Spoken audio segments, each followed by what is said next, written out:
If you are starting off this year with a dry January, I salute you. Though it doesn't roll off the tongue quite like Sober October or Dry July or the Novembrance movement. The health benefits of a month-long break from alcohol are pretty apparent. Better hydration, improved sleep, and just an all-around better well-being. So don't let anyone shame you for taking a nice long break. Keep up the good work.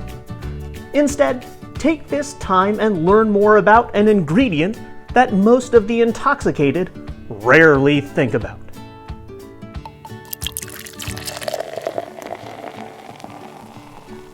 Carbonated water can be a little confusing. Why are there different kinds out there? Isn't it just water with bubbles? Aren't they all basically the same thing? The short answer is no, they're not. Natural or artificially added minerals and compounds create flavor differences that can range from salty to bitter to metallic. Carbonated water is water that has been infused with carbon dioxide gas under pressure. Carbon dioxide and water react chemically to produce carbonic acid, a weak acid that's been shown to stimulate the same nerve receptors in your mouth as mustard. This triggers a burning, prickly sensation that can be both irritating and pleasurable.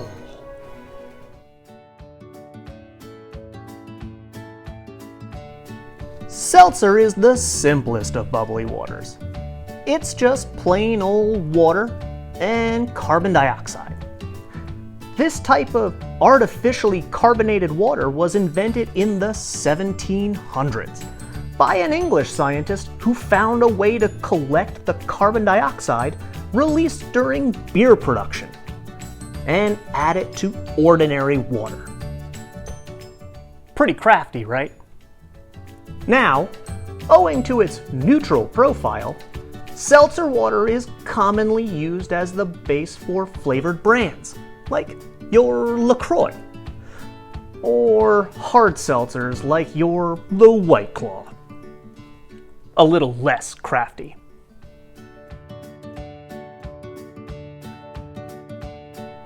Club soda is very similar to seltzer, but in addition to CO2, various minerals are added. And while it is basically a generic term for soda water, club soda is actually a trademark term.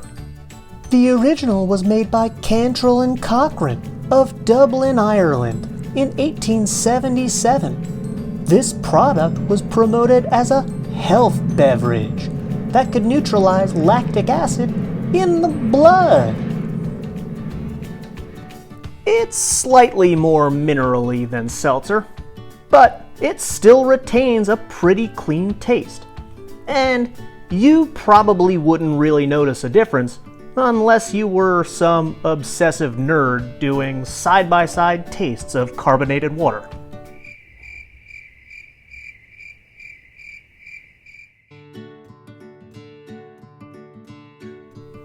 Sparkling mineral water is rich in dissolved solids like potassium, sodium, and magnesium. Unlike with club soda, however, these minerals occur naturally and are picked up as water filters through layers of underground rock and sediment.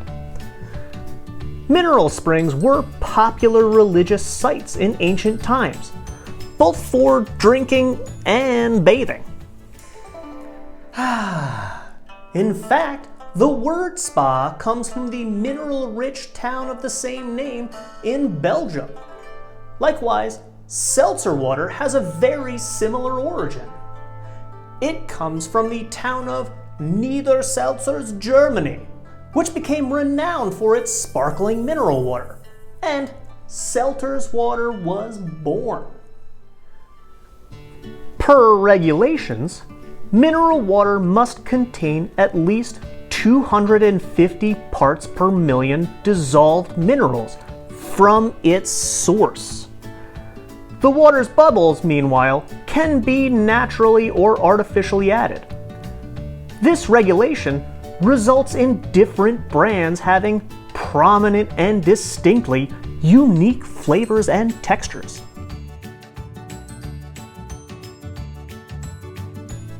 Tonic is a familiar figure in most bars, but it's kind of the bad boy in the carbonated water world. Tonic water contains a bitter compound called quinine, which for centuries has been used to prevent malaria. Its bitter flavoring, though, was so off-putting that 19th century British officers had to mix it with soda and sugar. Thus, the first tonic water was born. It wasn't long before they started mixing the newly invented tonic with their favorite spirit, gin, creating your grandmother's much-loved gin and tonic. It's my favorite too. Today, quinine is only present in small amounts, just enough to give tonic water its bitter taste.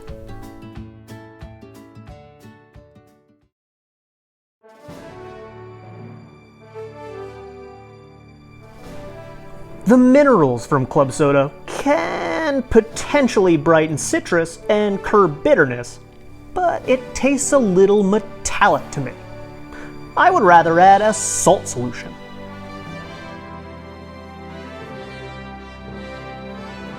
So, if I want to add minerals to my beverage, I'm grabbing a sparkling mineral water that I trust.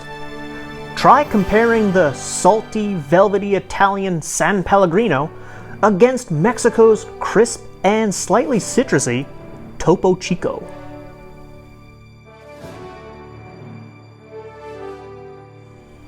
I'm usually looking for a neutral product that won't alter ingredients if I'm making a cocktail. That's why if I'm going to reach for any of these bottles of Wubbly Bubbly, I'm going to grab plain old seltzer. It's the champagne of water.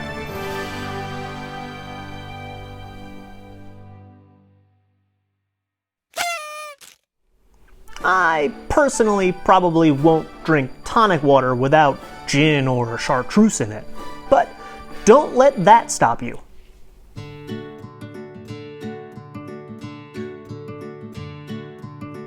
As you can see, there are plenty of carbonated waters out there to keep things interesting. So, if you're in the middle of a health-conscious dry January right now, keep it up and stay healthy. Alcohol will keep. That's part of its charm. So let bubbly water liven up your January. After all, a little carbonation never hurt anybody.